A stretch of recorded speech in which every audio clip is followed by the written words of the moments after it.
Assalamualaikum warahmatullahi wabarakatuh, saudara-saudaraku sebangsa setanah air yang saya cintai, saya banggakan.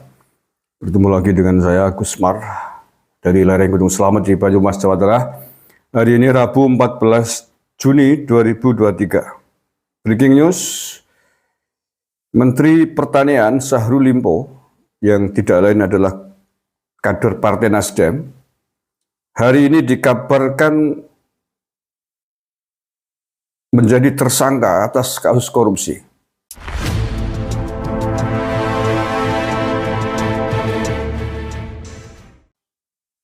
Banyak media-media mainstream yang mengabarkan tentang kabar ini, dan saya bacakan di antaranya yang diangkat oleh suara.com. Breaking news, Mentan Syahrul Yassin Limpo dikabarkan jadi tersangka KPK.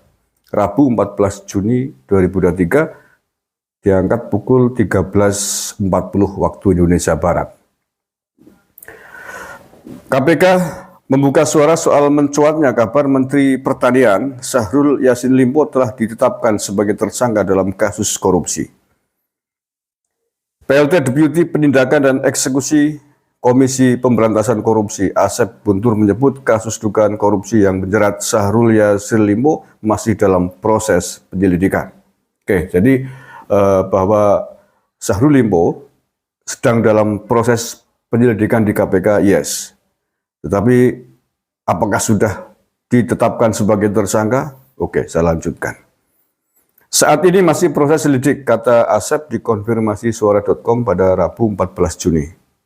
Asep mengaku belum dapat menjelaskan secara rinci soal kasus yang menjerat Mentan tersebut.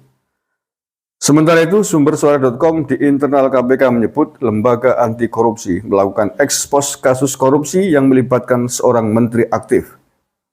Memang kemarin ada ekspos, lalu hasilnya disebut menteri aktif jadi tersangka, kata sumber suara.com. Namun demikian dia menyebut surat perintah penyidikan atau sprindik belum diterbitkan. Sprindiknya belum terbit.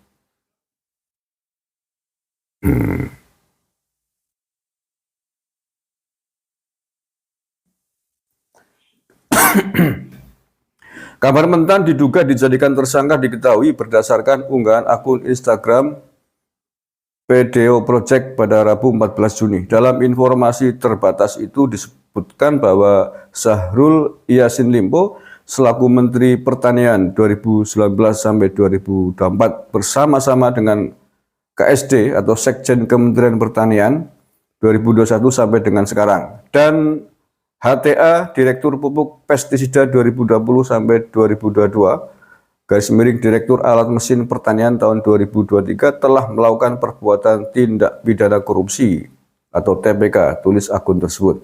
Rencana penetapan SJL sebagai tersangka itu disebut sudah mendapat persetujuan pimpinan KPK. ACC sidik sesuai kesimpulan segera naik sidik dengan 3 TSA. Bunyi perintah yang tercantum dalam informasi tersebut ditulis oleh akun PDO Project. Dituliskan Mentan diduga terseret kasus korupsi karena menyalahgunakan surat pertanggungjawaban atau SPJ. Oke ya, jadi ini berita masih sangat hangat dan memang banyak sekali media mainstream yang menulis tentang dugaan tersangkanya Menteri Syahrul Limpo ini. Ini banyak sekali, kan Anda bisa baca sendiri. Tetapi sejauh ini memang masih dalam level dugaan atau diduga dikabarkan sebagai tersangka. Tetapi pernyataan resmi Menteri dari Nasdem ini sudah ditetapkan sebagai tersangka memang belum ada. Ini seandainya betul tersangka, maka hancur sudah. Betul-betul kehancuran yang nyata buat Partai Nasdem. Belum lama kemarin, sebagaimana kita tahu, Sekjen Nasdem, yakni Pak John Platt, Menteri Kominfo, sudah ditahan sebagai tersangka atas kasus BTS. Ini kalau kemudian benar-benar menjadi tersangka, luar biasa, hancur sudah kepercayaan publik kepada para politisi Nasdem. Kalau sekelas menterinya aja sudah begini, apalagi yang bawah. Nah, belum lagi kasus-kasus lain yang mendera Nasdem pasca dulu mencalonkan Anies Baswedan sebagai Pilpres. Yang terbaru kemarin dari Indramayu, ratusan kadernya mengundurkan diri.